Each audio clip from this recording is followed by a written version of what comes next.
हम इस वीडियो में हमारी संबंधों यानी कि रिलेशंस की समझ को और अधिक मजबूत करने का प्रयास करेंगे।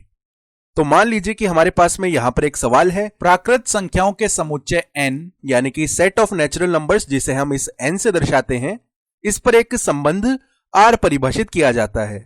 और किस प्रकार से परिभाषित है, देखिए r बराबर में समुच्चय और यहां पर ये क्रमित युग्म यानी कि ऑर्डर्ड पेयर्स आ जाने वाले हैं x, y के रूप में। और ये किस प्रकार से परिभाषित है, देखिए y बराबर में x प्लस 5। x एक 4 से छोटी प्राकृत संख्या है यानी कि नेचुरल नंबर है और x और y दोनों प्राकृत संख्याओं में से लिए जाते हैं। तो यहां पर मैं समझ सकता हूं कि बहुत सारी चीजें चल रही हैं एक साथ, तो हम बाद में इसको अच्छे से समझ लेंगे, किंतु पहले हम यह देखते हैं कि हमें ज्ञात क्या करना है। तो सबसे पहले हमें इसे रोस्टर रूप का प्रयोग करते हुए निरूपित करना है। तो यह समुच्चय निर्माण रूप यानी कि सेट बिल्डर फॉर्म में है, तो इसे हमें रोस्टर रूप का प्रयोग करते हुए निरूपित करना है। और उसके बाद में यहां पर हमें प्रांत जिसे हम इंग्लिश में डोमेन कहते हैं तथा परिसर जिसे हम इंग्लिश में रेंज कहते हैं, इन्हें भी ज्ञात करना है। तो मैं चाहूंगा कि आप एक बार इस वीडियो को पॉज कीजिए और इसे करने का प्रयास कीजिए, किंतु रुकिए, पॉज करने से पहले मैं आपको यह बता दूं कि ये जो लिखा हुआ है समुच्चय n पर एक संबंध r, इसका मतलब क्या होता है। सामान्यतः हम संबंध को एक समुच्चय से दूसरे समुच्चय पर इस प्रकार से परिभाषित करते हैं, किंतु यहां पर लिखा हुआ है समुच्चय n पर एक संबंध, तो इसका मतलब होगा कि यह संबंध समुच्चय n से समुच्चय n पर ही है। तो यहां पर हम लिख लेते हैं एक समुच्चय a पर संबंध। यदि ऐसा लिखा हुआ है तो यह समुच्चय a से समुच्चय a पर संबंध को कहने का ही एक दूसरा तरीका है। ऐसा कहने से भले ही हम थोड़े कम शब्दों का प्रयोग करते हैं, किंतु इसे देखने पर हमें कई बार थोड़ी सी उलझन हो जाती है। तो यहां पर यह समझना आवश्यक है कि यदि ऐसे लिखा हुआ है समुच्चय n पर एक संबंध r, तो इसका मतलब है कि यह संबंध r समुच्चय n से समुच्चय n पर ही है, यानी कि समुच्चय n से समान समुच्चय n पर ही है। तो हम कह सकते हैं कि यहां पर यह जो क्रमित युग्म x, y है, इसमें ये x और y दोनों प्राकृत संख्याओं के समुच्चय में से लिए जाते हैं। तो यहां पर यह x बिलोंग्स टू n है और y बिलोंग्स टू भी n है। तो अब मैं कहूंगा कि आप एक बार इस वीडियो को पॉज कीजिए और इसे स्वयं से करने का प्रयास कीजिए। तो उम्मीद करता हूं कि आपने इस वीडियो को एक बार रोका होगा और स्वयं से इसे करने का प्रयास किया होगा। तो चलिए अब हम साथ में मिलकर इसे सोचते हैं, किंतु उससे पहले मैं चाहूंगा कि हमने जो पहले की वीडियोस में देख रखा है उसे हम एक बार पुनः दोहरा लें।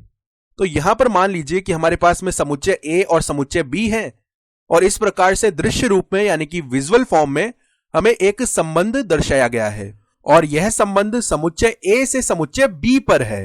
तो इस संबंध में भाग लेने वाले जो अवयव होंगे उनके लिए हमने कुछ विशिष्ट पद यानी कि स्पेसिफिक टर्म्स बना रखे हैं। तो चलिए वो विशिष्ट पद हम देखते हैं।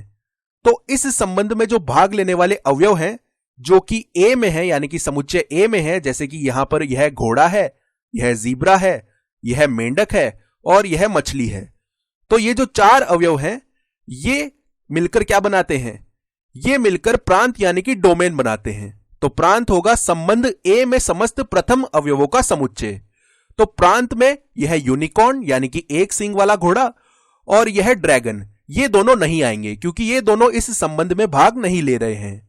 और इसी प्रकार से समुच्चय B में ऐसे अवयव जो कि इस संबंध में भाग ले रहे हैं, जैसे कि यहां पर जमीन यानी कि यह लैंड है और यहां पर जल। तो ये जो दोनों अवयव हैं ये मिलकर क्या बनाते हैं, परिसर यानी कि रेंज। तो संबंध में समस्त द्वितीय अवयवों का समुच्चय परिसर कहलाता है। तो यहां पर समुच्चय B में यह जो हवा है यह इस संबंध में भाग नहीं ले रहा है, तो हमने इसे परिसर में शामिल नहीं किया है। और एक और पद है जो कि यहां पर हमारे काम में तो नहीं आएगा, किंतु इसे देख लेते हैं, जैसे कि यहां पर सहप्रांत है जिसे हम इंग्लिश में कोडोमेन कहते हैं। तो सहप्रांत क्या होता है, तो यहां पर हमने कहा था कि संबंध समुच्चय A से समुच्चय B पर है, तो यह जो समुच्चय B है यह हमारा सहप्रांत हो जाएगा। तो सहप्रांत हो जाएगा संपूर्ण समुच्चय B, यानी कि सहप्रांत में कौन कौन से अवयव होंगे, जमीन, जल और हवा, ये तीनों अवयव सहप्रांत में आ जाएंगे। अब यहां पर यह ध्यान रखने वाली बात है कि हवा परिसर में तो नहीं है किंतु सहप्रांत में है। अब चलिए हमारे सवाल पर चलते हैं। तो यहां पर संबंध R बराबर में समुच्चय और इसके अंदर इस प्रकार के क्रमित युग्म x, y है, जो कि यहां पर y बराबर में x प्लस 5 इस प्रकार के आएंगे। और x एक 4 से छोटी प्राकृत संख्या है, साथ ही साथ x, y belongs to n है। तो हमें यहाँ पर रोस्टर रूप का प्रयोग करते हुए इसे निरूपित करना है और प्रांत तथा परिसर ज्ञात करने हैं और समुच्चय निर्माण रूप हमें यह दिया गया है। तो अब चलिए इसे थोड़ी नजदीकी से देखते हैं। तो सबसे पहले यहां पर लिखा हुआ है y बराबर में x प्लस 5।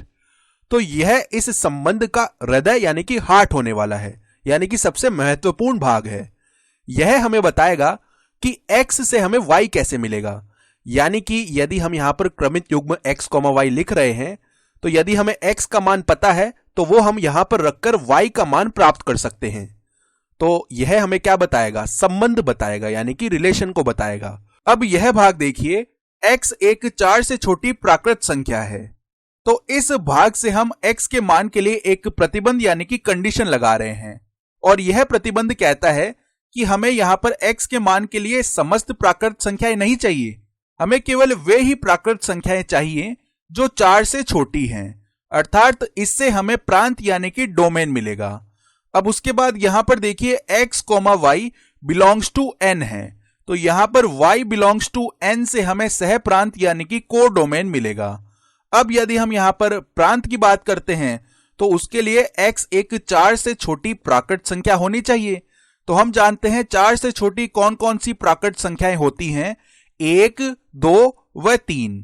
तो हम कह सकते हैं प्रांत में हमारे पास आ जाएगा समुच्चय 1, 2, 3। अब यदि हम सहप्रांत यानी कि को डोमेन की बात करते हैं तो यहां पर y बिलोंग्स टू n है। n का मतलब है समस्त प्राकृत संख्याएं। तो यदि हम यहां पर सहप्रांत लिखना चाहते हैं तो देखिए हम 1 से शुरू हो जाएंगे और यहां पर समस्त प्राकृत संख्याएं लिख देंगे। तो इस समुच्चय में आ जाएगा 1, 2, 3, 4, इसी प्रकार से हम आगे सारी प्राकृत संख्याएं लिख देंगे। तो यह सहप्रांत आ जाएगा। तो चलिए अब प्रांत और सहप्रांत को यहां पर निरूपित कर लेते हैं।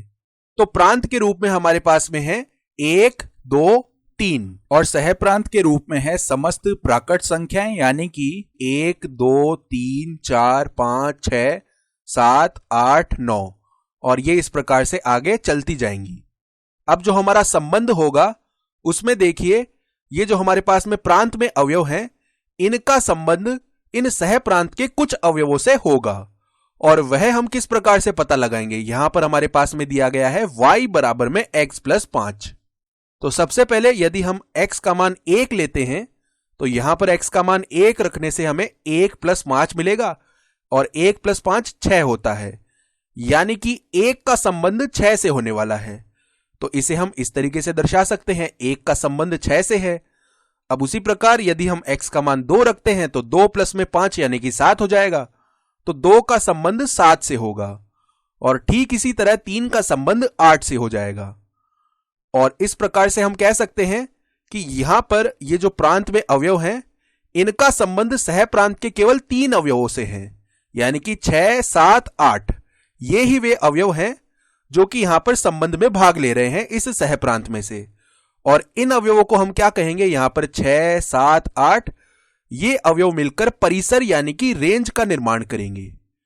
तो इस प्रकार से यहां पर हमने प्रांत बता दिया है और सहप्रांत भी हमें पता है और अब हमने परिसर भी बता दिया है। केवल एक चीज हम करना भूल गए हैं, इसे समुच्चय निर्माण रूप से रोस्टर रूप में लिखना भूल गए हैं। तो चलिए अब वह भी कर लेते हैं। तो रोस्टर रूप के लिए यहां पर r बराबर में इस प्रकार से समुच्चय बना लेते हैं और इसके अंदर इस प्रकार से क्रमित युग्म बना लेते हैं और कॉमा भी लगा लेते हैं, वह भी बहुत महत्वपूर्ण है। तो अब देखिए 1 का संबंध तो 6 से है तो यहां पर 1,6 लिख लेते हैं। फिर 2 का संबंध 7 से है तो 2,7 लिख लेते हैं और 3 का संबंध 8 से है तो 3,8 लिख लेते हैं। तो इस प्रकार से हमने इसे समुच्चय निर्माण रूप से रोस्टर रूप में निरूपित कर दिया है। यहां पर r बराबर में यह पूरा रोस्टर रूप आ गया है और प्रांत भी हमने पता कर लिया है। प्रांत यह आ जाएगा 1,2, 3 और जो परिसर है वह आ जाएगा समुच्चय 6, 7, 8। तो इस तरीके से हमारा काम बन गया है।